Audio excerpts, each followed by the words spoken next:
TikTok star Tony Lopez has been accused of soliciting minors in a sexual battery civil lawsuit, where he was accused of having sex with a minor and soliciting explicit pics from her and another teenage girl. Tony has denied allegations and he has not been arrested yet or charged with a crime. So I managed to get my hands on the case file of this lawsuit, and today we will be breaking it down because it is a hefty 26 pages of allegations and evidence. So yeah, without further ado, let's dive right in. So first of all, the two alleged victims have used an alias because they want to keep their identity hidden, which is completely understandable. So there's HL Doe and CH Doe, both minors, both of which in this lawsuit are represented by their guardians. In the nature of the case, it states this case arises out of injuries suffered by minor plaintiffs after they were lured, persuaded, coerced and groomed to either engage in physical sexual acts and or send illicit and obscene child images of themselves to defendants as a result of defendants' illegal acts. Here it talks about the rise of Tony Lopez and how he's pretty much famous on TikTok and all that jazz, and then goes on to state the Hype House LLC created a ripe environment to solicit obscene photographs and encounters from underage girls. Defendant the Hype House LLC is part of a trend called content houses or collab houses. These houses and collaborations appear to help boost their audiences and individual brands. This trend goes back to at least 2014 when a popular YouTube group began living together in a place that they called O2L Mansion. Defendant the Hype House LLC began in November 2019 when TikTok star defendant Chase Hudson and YouTuber Thomas Petro rented a mansion, which they named Hype House in Los Angeles. And basically here the lawsuit goes into the Hype House and what it's all about and explaining it in legal terms, etc. Further on it goes on to state defendant the Hype House LLC recruited Tony Lopez in late 2019 from Nevada to join the ranks of TikTok's 20 most followed influencers for his social media talent. Based on information and belief, Tony Lopez's followers are largely underage females and teenagers. Plaintiffs are informed and believe that defendant Tony Lopez has engaged and continues to engage in a pattern of unlawful sexual conduct involving minor females, as there are at least 3 additional female victims who are minors and subject to defendant Tony Lopez's conduct, aside from the plaintiffs named herein. Plaintiffs believe, and based upon allege that defendants, and each of them, have been successful in using Lopez's celebrity status in the past prior to the events alleged herein to lure young underage girls from their residences or friends' houses, all for the purpose of conquests, despite the young girls being incapable of providing legal consent. Tony Lopez had pictures from and had the underage girls. Preying on innocent children via the internet is easier to do now more than ever due to the recent internet technology known as disappearing messaging. Almost every teenager has a smartphone and social media accounts. The sending and receiving of explicit images via cell phone and other web-based texting applications, popularly referred to as sexting, has emerged as a common method of sexual expression in the digital age. Though sexting is a relatively accepted practice among consensual adults, society views sexting among minors as a significant threat to the health and well-being of young people. The predator gets the victim comfortable with praise, interest, and sometimes even gifts, and gives the impression to the victim that the predator wants a relationship with the victim. This is all to groom the victim to feel more comfortable sharing oneself with the predator, and eventually getting the underage victim comfortable to send photographs of themselves, usually through a "I'll show you mine if you show me yours" type of exchange. From there, it can escalate to a legal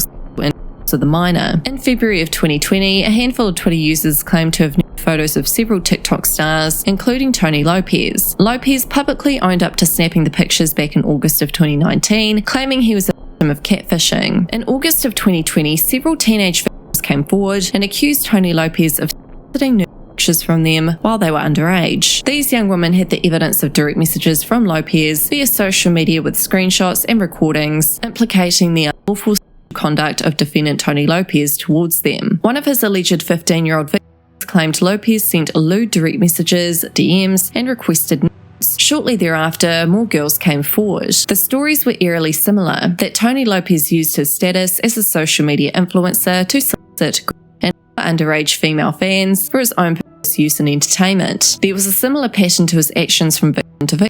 He would initially engage in innocent communications via text messages or social media messages. By default, create a record of the conversations. After, he would get the underage female fan to feel more comfortable through innocuous texts, bragging about his fame and wealth, and feigning emotional interest in his victim. Tony Lopez would then ask his victims for their Snapchat usernames, whereby he would solicit that demand and coerce the minor females to participate in unlawful activities. Taking advantage of most popular feature, ephemeral messaging, he then could encourage his young vulnerable fans to feel more comfortable sharing intimate pictures and thoughts with him online. Being an esteemed member of the Hype House LLC gave Tony Lopez a larger platform in which to lure his victims and made them feel more at ease and or more eager to please him due to his celebrity status. To make matters worse, critics began to unearth problematic tweets from Lopez's not-so-distant past. A tweet from July 2019 read, "Good night to the girls that only." 5 months later, he used the word gay as a slur on the social media platform. Too late to apologise? Due to the number of similar claims against Tony Lopez, he issued an apology via his Twitter account on August the 22nd, 2020, concerning the recent accusations wherein he states, "I'm not proud of my past choices. I'm still new to entertainment/LA scene, and I'm quickly learning that you can't believe everything you are told. Once I found out the truth, I immediately stopped." Defendant Tony Lopez's apology tweet was intended to like his victims rather than offer a sincere apology, as he did not stop having relations with or coercing conduct from his victims once he found out the victims' actual ages. At all times mentioned herein, Tony Lopez knew that CH Doe was 16 years old and continued to submit unlawful sexual acts and obscene photographs of the minor female. One other identified publicly only as Izzy, said she even sent Lopez a photo identification to prove that she was 15 years old. Although Tony Lopez did face the consequence of losing his sponsorship deal with the beauty brand Bliss, this was not enough to stop his behaviour, and he must be stopped from doing further permanent physical and psychological harm to young female victims. Possessing a child's images for the purpose of stimulation of the viewer constitutes child under California Penal Code Section 311. Child is intrinsically related to the sexual abuse of children because it creates a permanent record of the child's participation. Can use child to break down the resistance of children who then become victims of illegal materials such as photos and videos, like those obtained by Tony Lopez of his victims, may be used to induce such children to engage in activity. Child is inherently capable of being copied or duplicated. Possession of child is usually part of a chain of acts, starting with creation of the image, followed by reproduction and transmission of the image, and then often peer-to-peer reproduction and transmission of the image. Even if not reproduced, the production of child often involves the use of force or against the victim child. It is unlikely that the victim voluntarily agrees that others may possess the illegal material. Even if a child voluntarily provided it self-produced to another person, such as a texted picture, the child can never be sure who else will ultimately possess the image because it can be reproduced and transmitted indefinitely. Even if obtained via disappearing messaging platforms like Snapchat, there is no guarantee that such messages and pictures cannot be duplicated and or saved, nor does this exempt one from child. Like the named Izzy, plaintiff HL Doe also disclosed that she was only 15 years old to defendant Tony Lopez after the first encounter, and yet he proceeded to have intercourse with her again despite knowledge of her real age. Defendant Tony Lopez attempted to keep his relationship with 15-year-old HL Doe a secret because he knew his actions towards her were unlawful and instructed as he her to do the same. The parties. So here it mentions how both the parties and their guardians are suing Tony Lopez. Then the delves into jurisdiction and venue, basically just stating where Tony Lopez is going to be sued and through what courts. Then here in the lawsuit it states factual allegations.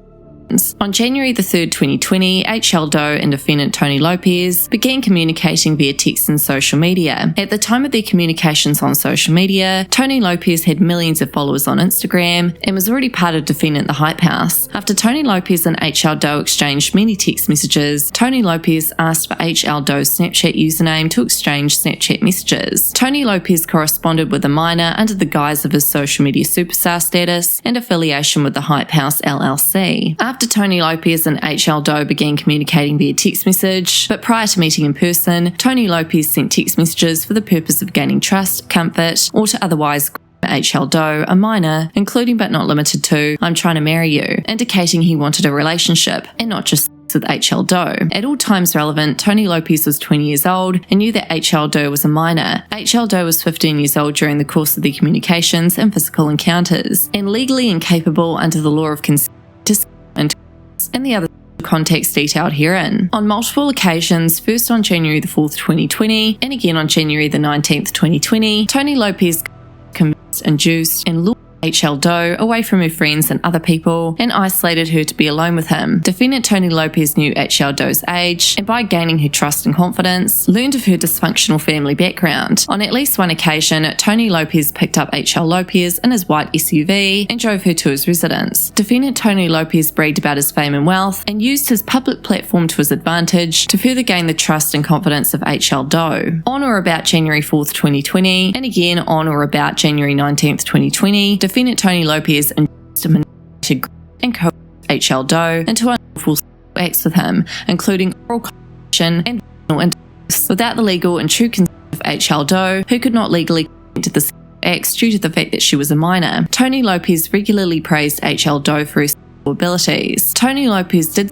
abuse plaintiff H.L. Doe, who was a minor at the time. Such conduct was done for Tony Lopez's gratification and was performed on plaintiff without her free consent, as plaintiff was a mere minor and thus unable to give valid legal consent to such acts. Prior to the January 4th, 2020 encounter, plaintiff H.L. Doe informed defendant Tony Lopez that she was 16 years old. After the January 4th, 2020 encounter, H.L. Doe disclosed that she was actually only 15 years old. After defendant Tony Lopez was informed of H.L. Doe's true age, he proceeded to solicit, induce, manipulate, and coerce plaintiff H.L. Doe into engaging in vaginal intercourse again on or about January 19th, 2020. On January 19th, 2020, while at Tony Lopez's Nevada residence, H.L. Doe used her phone camera, and Tony Lopez advised that he did not want to be on camera because he does not want anyone to know about their relationship due to the fact that she was only 15 years old. The acts described herein involving Tony Lopez and H.L. Doe occurred in the state of Nevada in violation of Nevada law. Based on information and belief at all times relevant to the facts as to H.L. Doe, a minor, defendant Tony Lopez resided, at least part-time, and was affiliated with the Hype House premises and under the supervision, control and management of Thomas Petro, Chase Hudson, Cole Hudson at the Hype House, and Tony Lopez LLC. And then here in the lawsuit it goes on to state C.H. Doe's allegations against Tony Lopez. On April 13th, 2020, E.H. Doe was hired by defendant Thomas Petro to fix the pool heater at defendant the Hype House LLC's premises located at Hype House is the well-known Los Angeles-based Generation Z content creator collective that includes at least 20 of TikTok's rising and established stars, including Tony Lopez, was a desired location for lavish parties. On or about April 13th, 2020, C.H. Doe was invited by Thomas Petro to the Hype House premises to meet the social influencers, including Tony Lopez. Through his positions and employment with the Hype House LLC and residency at the Hype House, defendant Tony Lopez was put into direct contact with C.H. Doe, who recognized, admired, and knew that Tony Lopez was a superstar social media influencer with millions of followers on social media. On or about April 14th, 2020, C.H. Doe did visit the Hype House premises and was introduced to social influencer Tony Lopez. At all times relevant, Tony Lopez, Thomas Petro, and the Hype House knew that C.H. Doe was a minor, yet invited her to come swimming at the Hype House with Thomas Petro's knowledge and express permission. Despite Tony Lopez's publicly disclosed past incidents of activity with minor females, at least as early as February 2020, if not earlier. Through this encounter, C.H. Doe innocently began a friendship with defendant Tony Lopez. C.H. Doe and Tony Lopez exchanged phone numbers and began communicating via text messages and social media before Tony Lopez asked for her Snapchat. During the course of communications between C.H. Doe and Tony Lopez acknowledged numerous times the fact that C.H. Doe was a minor and commonly would tell her to stop being 16 years old, among other references to the fact that she was under. Tony Lopez knew that C.H. Doe was only 16 years old and made numerous comments, both verbally and written, confirming that she was only 16 years old. Despite knowing that C.H. Doe was a minor, Tony Lopez continued engaging in communications with C.H. Doe and began to coerce and press C.H. Doe in sexual acts. Defendant Tony Lopez used his fame, status, and notoriety as a social media influencer to compel, coerce, and solicit C.H. Doe, a minor, into complying with his requests of sexual acts. Tony Lopez coerced and solicited photographs from C.H. Doe, and on at least one occasion sent a photograph of himself with a caption that demanded, "Show me your," to C.H. Doe over social media. Tony Lopez and said that C.H. Doe performed acts on him, including but not limited to oral. Tony Lopez attempted to convince and persuade C.H. Doe to meet with him in person with the intent that they would engage in physical acts as described in his communications to C.H. Doe, often trying to persuade C.H. Doe to sneak out of her house in the middle of the night so they could meet in his vehicle for. She always declined to do so, explaining that she had to go to bed because she had school in the morning. Tony Lopez sent graphic and inappropriate photographs exposing his to CH Doe, a minor, in violation of Penal Code Section 288.2. As a result of Tony Lopez's fame, influence, and repeated attempts to solicit photographs from CH Doe, a minor, CH Doe did comply to the demands and sent photographs in compliance with Tony Lopez's requests. At all times relevant to the facts as to CH Doe, a minor, defendant Tony Lopez resided at the Hype House premises and under the supervision, control and management of Thomas Petro, Chase Hudson, Cole Hudson, the Hype House LLC, and Tony Lopez LLC. After similar stories from the teenage concerning Tony Lopez's unlawful and perverse conduct was shared on social media, CH Doe received numerous messages from fans of Tony Lopez, among other threats, physical harm, thereby causing her to endure further emotional harm. It then goes on to talk about the crimes that Tony Lopez has allegedly committed, and also the alleged crimes that Thomas Petro and the Hype House have committed by knowing that Tony Lopez was doing this under their roof. Defendants the Hype House LLC, Tony Lopez LLC, and Thomas Petro, and each of them knew or in the exercise of reasonable care should have known that unless they and each of them intervened to protect the minor plaintiffs and to adequately supervise, prohibit, control, regulate, discipline, and or otherwise penalise the conduct and acts of defendant Tony Lopez, defendants the Hype House LLC, Tony Lopez LLC, and Thomas Petro's failure to protect, supervise and intervene would have the effect of encouraging, ratifying, condoning, exacerbating, increasing and worsening said conduct, acts and failures to act. The aforementioned conduct by defendants is willful, wanton and malicious. At all relevant times, defendants acted with conscious disregard of the minor plaintiff's rights and feelings. Defendants also acted with the knowledge of or with reckless disregard for the fact that this conduct was certain to cause and or humiliation to the plaintiffs. By virtue of the foregoing, the plaintiffs are entitled to recover punitive and exemplary damages from defendants according to a proof at trial. Further on in the lawsuit, it states fourth case of action, where it talks about the negligence of Tony Lopez and the other members of the Hype House who allowed this to happen under their roof when they knew clear well that this victim was a minor. In the fifth case of action in the lawsuit, it states, based on Tony Lopez's behaviours towards minors, defendants knew or should have known that Tony Lopez was unfit to perform the work for which he was hired and that his continued employment would result in the hiring, supervision and or retention of an employee whose conduct did not conform to the law and whose conduct could create an unreasonable and foreseeable risk of harm to others. Defendants and each of them breached their duty to plaintiffs by failing to adequately monitor and supervise Tony Lopez and or stopping Tony Lopez from committing wrongful acts with minors, including plaintiffs, and by providing the Hype House as a venue to young girls to the mansion and or to use the mansion to post on social media to impress young, impressionable females with fame and fortune, thereby making it easier to Lopez's victim.